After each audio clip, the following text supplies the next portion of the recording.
அத்தி விடுற மாதிரி அத்தி விட சொல்லிட்டு ஜீவனாம்சமா எனக்கு அம்புட்டு கொடுங்க இம்புட்டு கொடுங்க. அவன் போய் சொல்றான் ரெஃப்ரி, அவன் போய் சொல்றான். தோட்டம் கொடுங்க, கார் கொடுங்க, பங்களா கொடுங்கன்னு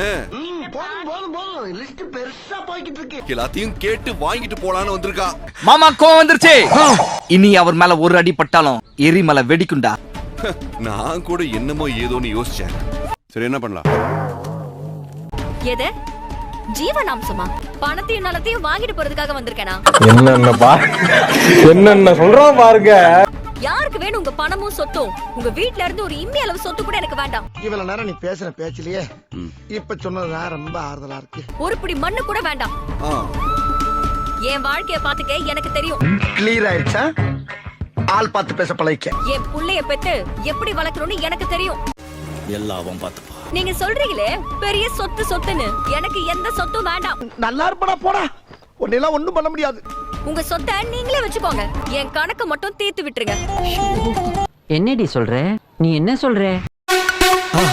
மறக்காம சர்ப்ரைஸ் பண்ணுங்க. Thank you.